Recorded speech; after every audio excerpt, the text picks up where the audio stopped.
France's government faces some hard choices that test both its socialist credentials and the country's reputation as a place to do business.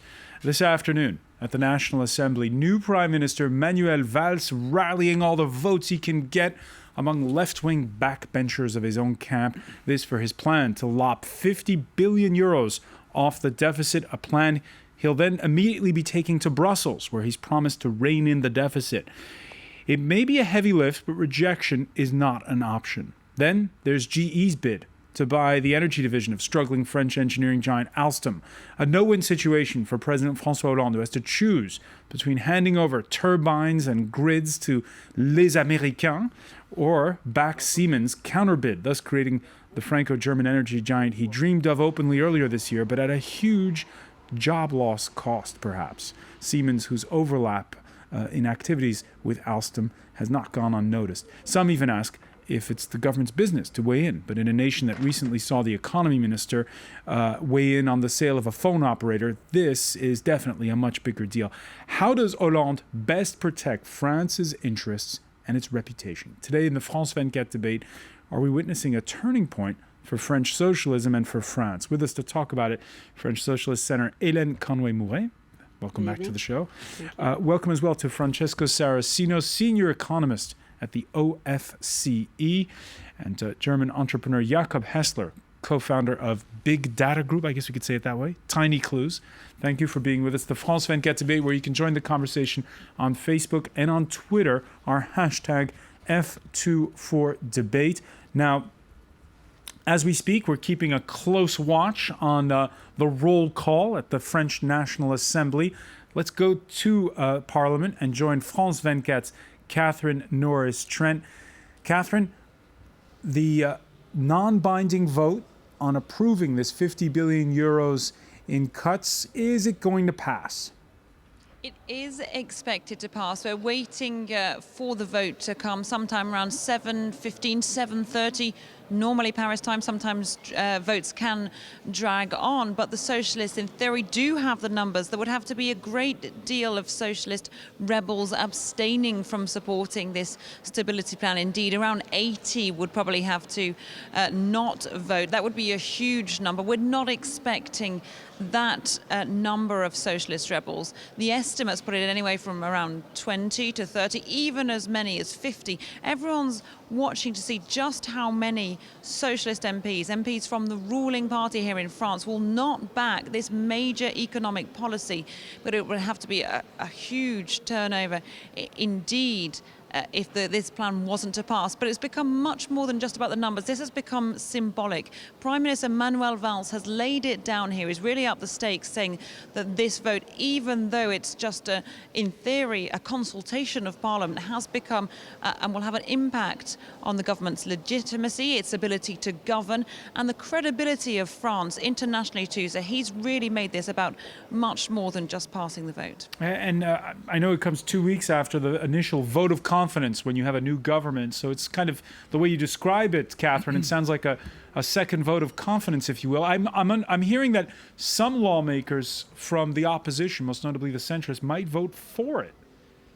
Yeah, we've been hearing, at the moment, only one definitely from the opposition centre-right UMP body said he will vote for this plan, this savings plan, saving 50 billion euros over the next 3 years. Others have hinted perhaps that they're not decided. Maybe a few of them will also back the plan. The majority of the opposition, though, say that they're going to vote against because they say this doesn't have enough detail. The leader of the UMP group in Parliament said that this almost seemed like a magic potion without any magic, an optical illusion. For them, it's a lot of promises, but without any substance to back it up. Catherine Norris-Trent, do break in whenever you get the tally from that vote. And Conway Mouret, are we seeing a seismic shift within the French Socialist Party, this move to the center? We're hearing, again, centrists who might vote yes and socialist backbenchers who might vote no or at least abstain. No, it's not a move to the center. I think today France is in dire straits. The economy is at a standstill. We need to move on. We need to have a country that's attractive to investments. We need to have a country that get a kickstart for its industry. And I think there's a consensus among all parties that we cannot stay the way we are, that we need to move on. And I think what Manuel Valls is presenting today is a courageous package to kickstart, not kickstart the economy as such, but it's a confidence. It's a way to trust companies, major groups, and say that both the state and the private sector need to work together and move on. And what we see is members of parliament who feel that, yes, it's the first government that has the courage to present an economy package.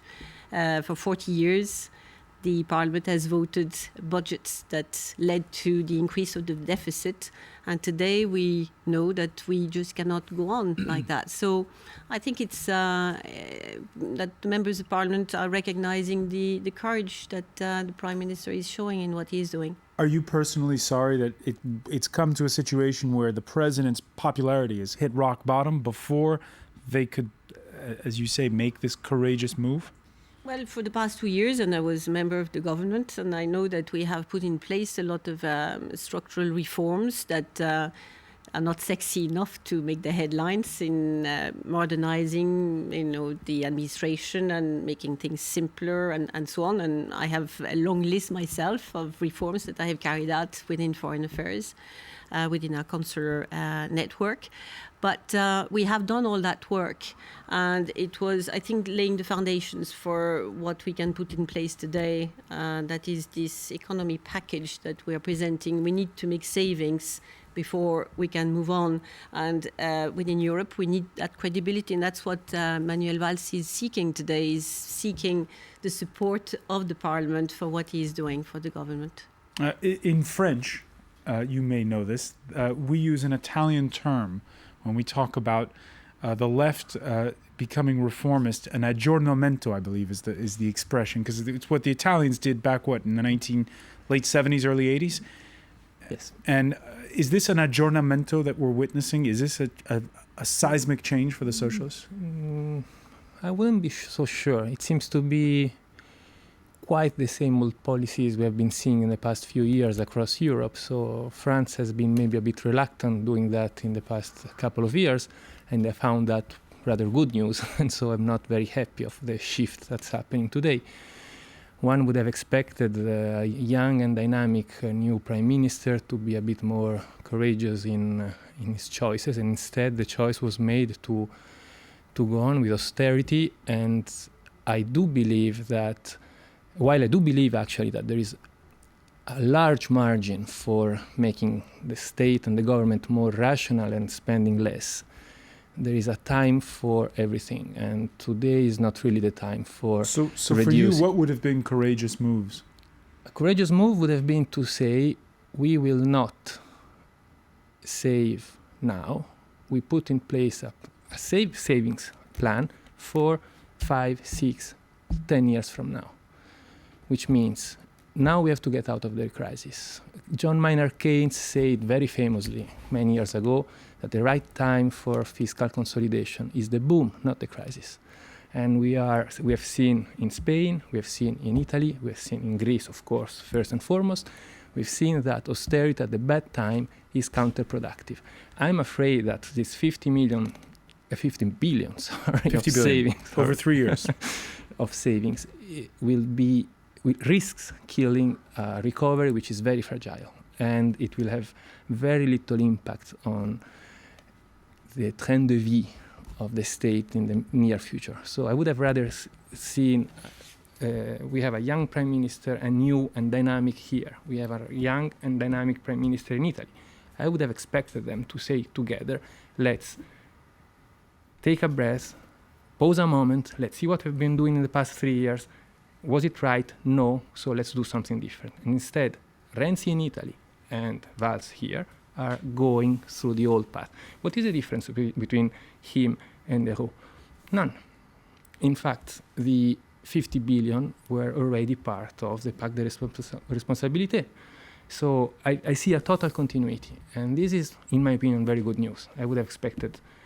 I don't see anything brave here. I see rather the contrary. Jakob HAESLER, do you think the timing is wrong for belt tightening? I think the timing is always wrong for belt tightening. And you said it, that it's unlikely that the train de vie of the state will be going down. The way it spends. The way it spends will be going down significantly in the near future. Unfortunately, you are probably right. One more reason to consider this a long-term process. I think the big difference with, I would say, classic austerity programs is that at the same time you have a lowering of the fiscal pressure, which you didn't have before. And that actually is courageous, because you could argue you will lower taxes, and which has a rather immediate effect, in this time not on consumption, but hopefully on investments, which is what it's supposed to do. While the state spending cuts, 15 billion in Social Security, are hard to get. So I think it's actually quite courageous to engage in a measure of trying to stimulate entrepreneurial activity and to stimulate the way companies operate, and saying that you will attack the structural problem of the French state, not only overspending, but it's also bad spending. It is because in many instances, the problem is not only the percentage, is that France has an increasing share of the GDP spent via the government, but it's also that people feel, and I think rightly so, that the money is not well spent in education. In healthcare, it's a little different. But in education and in Social Security, and look at the budget for professional training, all this money, usually it just finances trade unions and employer unions. It's not used to finance really the training of people. And all these structural, you could say, little arrangements, that they will have to be attacked if they are serious about getting after the money. And that, I think, is fundamentally good news, because I don't think France can go on with this train de vie. For 40 years, they haven't. And the moment is always bad. And to say now, in 5 to 10 years, we will start attacking it, I think is unrealistic, and they may not be there anymore. I wasn't saying exactly that we will do in 10 years. What you say is perfectly right. There is lots of grease to be taken out, and this is lots of effective savings, most probably much more than just 50 billions. The problem is that you can do only on a very long-term horizon, and not going like they are doing basically linearly on all the budget items.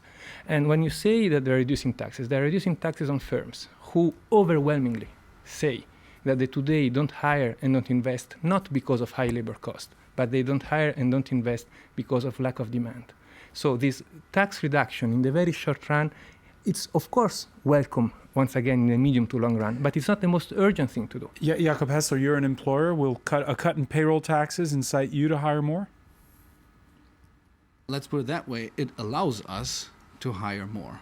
We will hire as many, in a way, as we can, given obviously reasonable development of our business. We're a startup, so we already profit from actually much lower payroll taxes thanks to an incentive program. But yes, the more money remains, the more we can invest. The criticism that's made of this 50 billion package is that it could have been more ambitious, most notably things like pension reform, healthcare reform, that don't accompany the But they have. The pension reform took place last year. There were not millions of people in the streets, so maybe it went unnoticed, but it did take place. There is a law now for training, the formation professionnelle, which is going to Parliament. So all of these are being tackled at the same time, but it's not a linear, I don't agree with you, it's not a linear savings that's being made, because the low pensions are being protected, and there is an ambition to also protect the middle class, which is the one that is the biggest in France, but the one that also is the one that's basically involved most in the economy. So they're not linear savings, they are targeted savings that are being made. And I totally agree that the time is never the right time to do it. And that's why I feel that this government is courageous to now say, yes, we are starting the savings, we're putting them in place. At the same time, we need to work on the attractivity of France to bring in investments. We need to be more competitive, and that's why labor cost has been lowered. So everything is being tackled at the same time, and maybe it's because there are too many announcements at the same time that one is not, doesn't have the impact that maybe it should have if it was on its own. But I think that we have no choice. We have to do it, and we need to be very careful as to the terms that we use. I don't agree with the term austerity. I was in Ireland in 2008 when austerity hit the country, where my own pay check was lowered by 20%. There has been no lowering of salaries in France for public service or public servants. We haven't seen shops closing everywhere. We haven't seen, well, we see employment being stabilized as well as against what we had in the past, where there was an increase of thousands of unemployed every month. So we see a turning point in the economy, and what we have today, and that's why Manuel Valls, I think, is taking this vote very seriously. He feels that he needs the backing of the parliament to have this credibility to go to Europe and do what François Hollande did when he was elected, to use a term that was different from the ones used by the Germans that were going towards imposing austerity on countries. And François Hollande was talking about growth, and he's still talking about growth. And again, it bodes the question. In 2007, between the two rounds of the presidential election, the socialist candidate courted the centrists. Didn't work out, and she lost to Nicolas Sarkozy. Are we seeing, again, a redefining of the French political landscape where you'll see the socialists much closer to the centrists and much further away from the Greens, from the far left? What we have today is such a crisis that we need all, I think, competencies and everybody who wants to see the country getting out of the crisis to work together. In a lot of countries, we don't have this binary system where there's the right and the left. And when the left presents something, the right is against it, and vice versa. I think we need to have some kind of consensus, and it exists today. So it's not a matter of being in the center or right or left. It's a matter of wanting the country to get out of the crisis and working together. At the center of it all is France's new firebrand Prime Minister, Manuel Valls. We'll be talking about him when we come back. This is the France 24 debate.